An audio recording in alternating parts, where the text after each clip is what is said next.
नमस्कार आपको। कैसे हैं?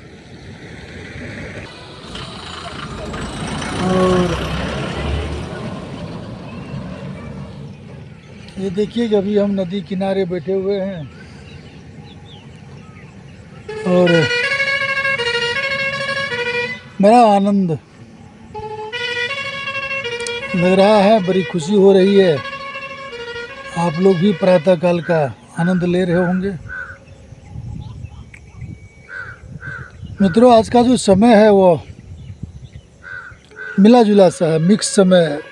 आप इसको कह सकते हैं। हल्की उमास भी है, हवा भी मंद मंदे जो है चल रही है।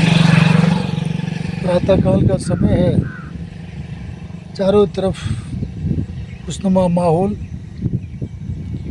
आकाश से मानो गुलाब जल का छिड़काव किया जा रहा हो। और ये नदी जो कभी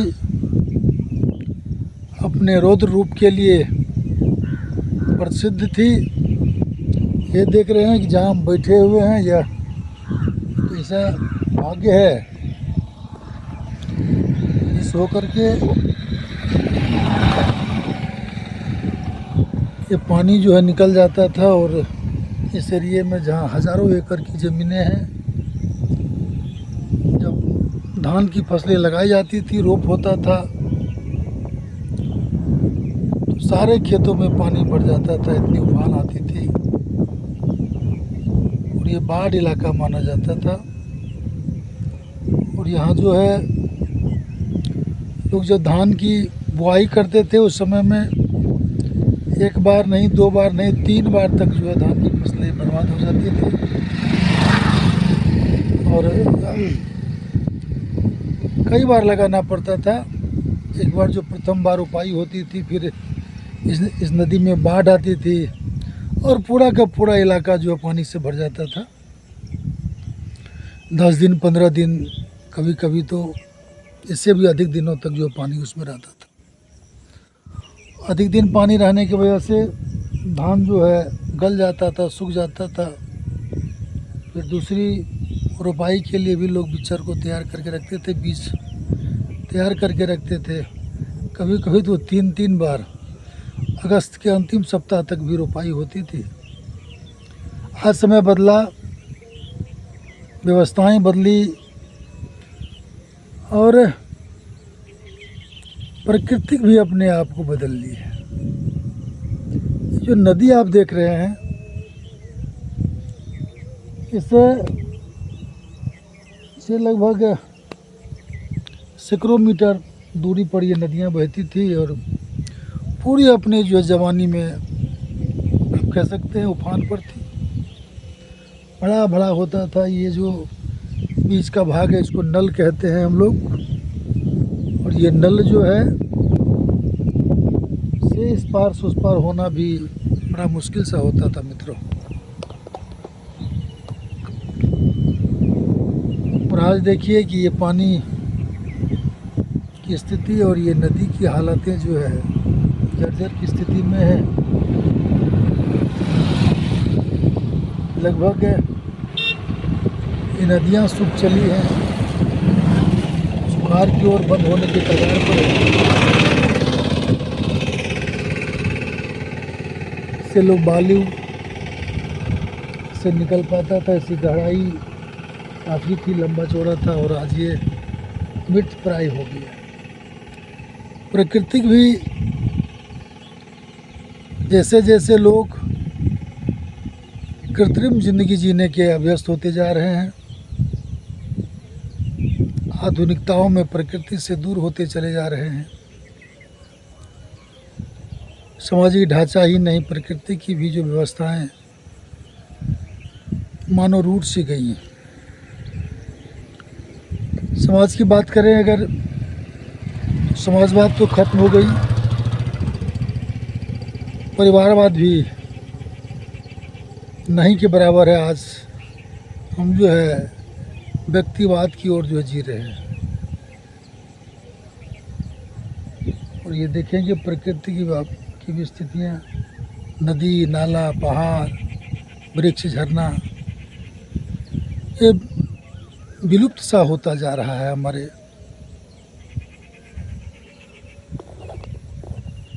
आँखों से। बड़ा ही दुखद चीज़ें हैं। ये देखिए, इसमें भी एकदम ये जो नाला बनाया गया था, ये पानी को रोकने के लिए इसमें फाटक की व्यवस्था की गई थी, इसकी आवश्यकता भी नहीं पड़ रही है। तो ये सारा का सारा लोग कबाड़ के लेके चला गया। तो मित्रों, एक बार पुनः हमें जो है प्रकृति का हमारा जो शरीर बना हुआ है, हमारा जो देह बना हुआ है, वो इसी मिट्टी, पेड़ पौधा और ना जाने कितने तत्वों से बना हुआ ये शरीर है। जैसे जैसे प्रकृति से हम दूर होते चले जा रहे हैं, हम अपने से दूर होते चले जा रहे हैं। लाख कृत्रिम सुविधाएं हो जाए, लाख व्यवस्थाएं कर लें हम, लेकिन जैसे जैसे प्रकृति से दूर होते चले जाएंगे, हम खुशहाल नहीं रह सकते, हम सुखी नहीं रह सकते। मैं बताना चाहूँगा कि कई दिनों से ऐसी परिस्थितियाँ बनी कि घर से बाहर निकलने का समय ही नहीं मिला, और ऐसे समय में 3-4-5 दिन तक लगातार जो घर में रहना पड़ा। वजह ढेर सारी हो सकती है। तो देखा कि शरीर में तरह तरह की जो है प्रॉब्लम आना शुरू हो गया। पाँव में लहर, जलन, तो ये सारी चीज़ें जो होती रहती है, उसका एक ही कारण है कि आप प्रकृति की गोद में रहें, प्रकृति के साथ रहें, और निश्चित रूप से इन तमाम चीज़ों के लिए आप अपने आप को जो है सुरक्षित कर सकते हैं, बचाव कर सकते हैं। तो प्रकृति के करीब होइए। हमारा जो शारीरिक समस्याएं होती हैं, जो रोग संबंधी चीज़ें हैं, आप कह सकते हैं, अब देखेंगे कि मज़दूर और किसानों में रोगों की कमतर संख्याएं होती हैं। वह स्वस्थ और हेल्दी होते हैं अन्य प्रोफेशन के लोगों के बनिस्पत। उसका एक ही कारण है कि उनका अधिक से अधिक समय जो प्रकृति के आसपास या खेतों में, खलिहानों में, या यूँ कहे कि प्रकृति के जितने करीब हो सकते हैं, जितना समय तक वो अपना समय उनके बीच में देते हैं, गुजारते हैं। और लिहाजा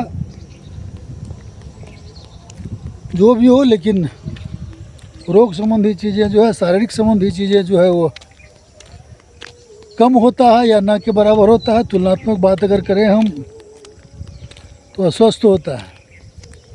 गाँव के लोग, श्रमिक, जो श्रम करने वाले मजदूर किसान हैं, वो शारीरिक रूप से स्वस्थ होते हैं, मानसिक रूप से मजबूत होते हैं। तो निश्चित रूप से किसी न किसी दिन आपको घर आनी होती है, अपने घर में आना ही पड़ेगा। तो घर मतलब हो गया हमारा शरीर जिस चीज़ से बना हुआ, उसके करीब आना। मिट्टियों का बना हुआ ये शरीर, मिट्टी में ही जाना है। तो मिट्टी के संपर्क में जितना आएंगे आप, उतना ही आपको बेहतर सुकून और राहत देगा। जब एक छोटा सा बच्चा अपने माँ के गोद में आता है तो सुकून महसूस करता है। आप भी जब प्रकृति के गोद में आते हैं, लहलहाते हुए खेतों में आप आते हैं, इस बहती हुई धीमी धीमी हवाओं में प्रकृति के द्वारा ये जो गुलाब जल का छिड़काव होता है, ये इसका स्वाद मंजन करते हैं। निस्संदेह रूप से आपके लिए बहुत ही सुखद और मनोरम सा ये समय होता है। तो हमें चाहिए कि अधिक से अधिक समय हमारा इन क्षेत्रों में जाए, प्रकृति के लिए, प्रकृति के साथ। चलिए, आज प्रातःकाल का कार्यक्रम लगातार कई दिनों से जो दिक्कतें सामने आ रही थी वह धीरे धीरे जो हटता हुआ चला जा रहा है। और अब वो 2 से ढाई घंटे का समय